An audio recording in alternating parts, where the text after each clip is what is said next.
Sir corona వచ్చి ఒక 2-3 years ప్రజల జీవితాల్లో ఏ విధంగా మార్పులు తీసుకొచ్చిందో మనందరికీ తెలిసిందే. సో ఒక రేంజ్లో భయపెట్టేసింది. సో ఇప్పుడు ఈ కరోనా కంటే ఇంకా భయంకరంగా ఉన్న ఒక వ్యాధి రాబోతుందని వరల్డ్ హెల్త్ ఆర్గనైజేషన్ ఒక డిక్లేర్ చేసింది సార్. మరి ఏంటి ఈ వ్యాధి, అది ఏ విధంగా కరోనా కంటే భయంకరంగా ఉంటుంది సార్, మీ ఒపీనియన్? WHO ఆయన డైరెక్టర్ జనరల్ మొన్న 2 రోజులకు ముందు, ఆయన పేరు టెడ్రోస్ గెబ్రెయేసస్. ఆయన వరల్డ్ ఎకనామిక్ ఫోరం మొన్న జరిగింది, రేవంత్ రెడ్డి కూడా వెళ్ళారు కదా దావోస్లో. అది ముగింపు సభ సందర్భంగా దాదాపు 2-3 గంటలు డిసీజ్ ఎక్స్ అనే దాని మీద చర్చ నడిచింది. ఈ చర్చ సందర్భంగా ఈ WHO డైరెక్టర్ జనరల్ ఈయన టెడ్రస్ ఏం చెప్పాడంటే, ఇది కరోనా కంటే 20 రెట్లు డేంజరస్, దాదాపు 5 కోట్ల మంది చనిపోయే అవకాశం ఉంది ప్రపంచవ్యాప్తంగా. కరోనా వల్ల 70 లక్షల మంది చనిపోయారు, దీనివల్ల 5 కోట్ల మంది వరకు చనిపోతారు. ప్రపంచవ్యాప్తంగా ఇది పాండమిక్గా మారే అవకాశం ఉంది అని ఆయన హెచ్చరిస్తూ అనేక విషయాలు చెప్పాడు. సో అందువల్ల ఒక్కసారిగా ప్రపంచం మళ్ళీ ఉలిక్కిపడింది. ఏంది డిసీజ్ ఎక్స్ ఏంది?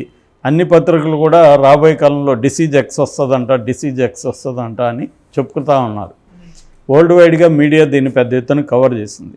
అసలు ఈ డిసీజ్ ఎక్స్ అంటే ఏంటి, దాని లక్షణాలు ఏంటి, దానికి రాకుండా ఉండాలంటే మనం ఏం చేయాలి, ప్రపంచం ఏం చేయాలి, వ్యక్తులుగా మనం ఏం చేయాలి, గవర్నమెంట్స్ ఏం చేయాలి అనేది చూసుకున్నప్పుడు, డిసీజ్ ఎక్స్ అనేది ఒక జబ్బు కాదు. అది డిసీజ్ ఎక్స్ అనేది ఒక ప్లేస్ హోల్డర్ అంటారు. ప్లేస్ హోల్డర్ అంటే మనం ఒక దాంట్లో ఏదో పెట్టాలనుకుంటాం, అది ఏదో తెలియదు, అప్పుడు అక్కడ ఒక ఇది పెడతాం, రఫ్గా ప్లేస్ హోల్డర్ అంటారు దాన్ని. అంటే అది ఒరిజినల్ కాదు. అలాగా ఈ జబ్బు ఏమీ లేదు. డిసీజ్ ఎక్స్ అంటే రాబోయే కాలంలో ఒక జబ్బు రాబోతుంది, ఒక వైరస్తో కూడిన జబ్బు రాబోతుంది. ఆ జబ్బు ఏందో ఎవరికి తెలియదు. ఇప్పుడు ఇది ఎప్పుడు హెచ్చరించింది? ఇప్పుడు కాదు, 2018 ఫిబ్రవరిలోనే WHO హెచ్చరించింది డిసీజ్ ఎక్స్ అనేది వస్తుందని. అప్పుడే సైంటిస్టులు దాదాపు 300 మంది సమావేశమయ్యి ఈ డిసీజ్ ఎక్స్ మీద చర్చించారు. అంటే అర్థమైందంటే దాదాపు ఇప్పటి వరకు ప్రమాదకరమైన వైరస్లు 25 ఉన్నాయి. ఈ 25 వైరస్ల్లో ఏదో ఒకటి పాండమిక్గా మారే అవకాశం ఉందని 2018లో ఒక 300 మంది సైంటిస్టులు ప్లస్ WHO హెచ్చరించింది. అది మనోళ్ళు ప్రిపేర్ అవ్వలే. గవర్నమెంట్స్ ఏమైనాయంటే ప్రిపేర్ అవ్వలేదు ఏది ఈ డిసీజ్కి. అందుకనే కరోనా టైంలో ప్రిపేర్ అవ్వలేదు కాబట్టి ఇంత పెద్ద నష్టం జరిగింది. అది కూడా త్వరగా వ్యాక్సినేషన్ తీసుకురాగలిగారు కాబట్టి కోట్లాది మంది చనిపోకుండా కాపాడగలిగింది వ్యాక్సినేషన్. లేకపోతే ఇంకొక 2 కోట్ల మంది పైన చనిపోయే అవకాశాలు ఉన్నాయన్నమాట. సో అందుకని ఏంటంటే ఇది మామూలే. వీళ్ళు ఏం చేస్తారంటే ఇలాగా బ్లూ ప్రింట్ ప్రయారిటీ డిసీజ్ అని కొన్ని లిస్ట్ ఉంటుంది అనమాట. ఆ లిస్ట్ని ఎప్పటికప్పుడు అప్డేట్ చేస్తుంటుంది WHO. అలాగా ఇప్పుడు డిసీజ్ ఎక్స్ని ఈ బ్లూ ప్రింట్ ప్రయారిటీ డిసీజ్లోకి చేర్చిందనమాట. అంటే రాబోయే కాలంలో దీని ప్రాబబిలిటీ 38% ఉంటుందని చెప్తున్నారు. ఇది మళ్ళీ కూడా పెరిగిపోవచ్చు. ఇప్పుడున్న డేటా ప్రకారమే అనాలిసిస్ ఉంటుంది. కొత్త డేటా వచ్చేటప్పుడు కొత్త అనాలిసిస్ వస్తుంది, కొత్త ప్రాబబిలిటీ వస్తుంది. ఇప్పుడున్న ప్రాబబిలిటీ ప్రకారం ఏంటంటే 38% మళ్ళీ కరోనా కంటే అతిపెద్ద ప్యాథోజన్ అంటారు దాన్ని, ఆ ప్యాథోజన్ వచ్చే అవకాశం ఉంది. అంటే ఇప్పుడు మనకి సార్స్ కోవిడ్-2 వైరస్, దాన్నే కోవిడ్ అంటున్నాం. అట్లాగే మెర్స్ వచ్చింది, తర్వాత జికా వచ్చింది, ఎబోలా వచ్చింది, చికెన్ గున్యా లాంటివి మళ్ళీ వచ్చాయి. అంటే ప్రపంచానికి ఏంటంటే కొత్త వ్యాధులు రావడం, పాత వ్యాధులే కొత్త రూపంలో రావడం, ఈ 2 రకాలు నిరంతరం జరుగుతుంటాయి. ఈ మధ్యకాలంలో ఎన్విరాన్మెంటల్ డ్యామేజ్ కూడా విపరీతంగా జరుగుతుంది. దీనివల్ల కూడా స్పీడ్గా జబ్బులు స్ప్రెడ్ అవుతున్నాయనేది చెప్తున్నారు. సో WHO ఏం చెప్తుందంటే ఈ పాండమిక్ని ఎదుర్కోవాలంటే కొన్ని చర్యలు చేపట్టమని గవర్నమెంట్స్కి చెప్తుంది. అదేంటంటే ఫస్ట్ ఈ ముందు అసలు ఈ జబ్బు ఎలా వస్తుందంటే జూటోపిక్ పొటెన్షియల్ అంటారు. జూనోటోపిక్ పొటెన్షియల్ అంటే జంతువుల నుంచి మనుషులకి సోకగలుగుతాం. మనకి ఇప్పుడు కోవిడ్ కూడా అలాగే వచ్చింది, బ్యాట్ నుంచి ఇలాంటి వాటి నుంచి వచ్చి గబ్బిలం ఇలాంటివంటి. ఇదేంటంటే అన్నోన్ టు హ్యూమన్స్, ఇప్పటి వరకు హ్యూమన్స్కి రాలేదు కాబట్టి మన ఇమ్యూన్ సిస్టమ్ కూడా దీన్ని డీల్ చేయలేదు. ఇమ్యూన్ సిస్టానికి ముందు అలవాటు కావాలి. అది అలవాటు కాకుండా కొత్తదా వచ్చినప్పుడు అది కూడా చేతులు ఎత్తేస్తుంది, చేయలేదు. రెండవది ఇది ట్రాన్స్మిషబిలిటీ అంటారు. అంటే ఒకరిని అంటుకునే స్వభావం దీనికి చాలా స్ట్రాంగ్గా ఉంటుంది.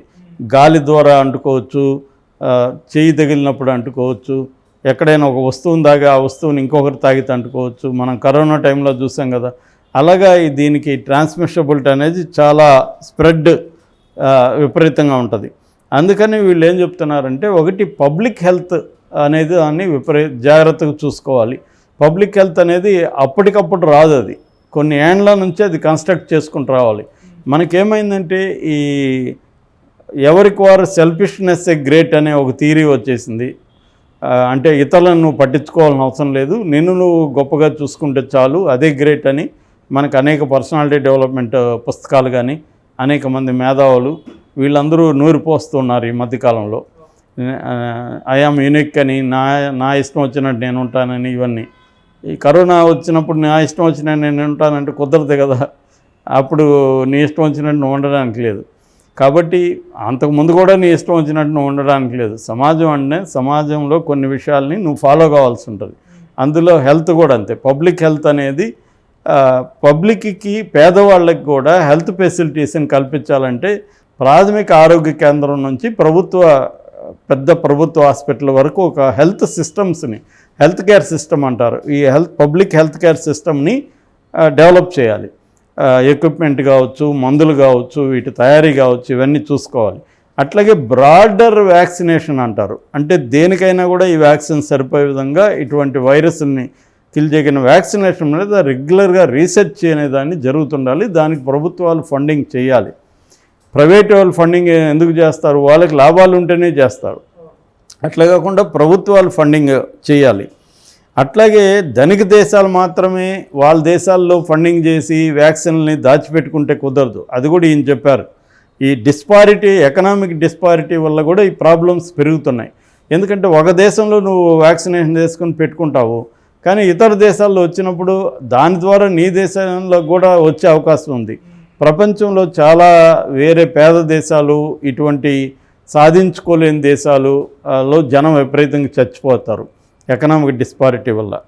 తర్వాత రీసెర్చ్ అండ్ డెవలప్మెంట్ నిరంతరం జరుగుతూ ఉండాలి, దానికి ఫండింగ్ ఇవ్వాలి.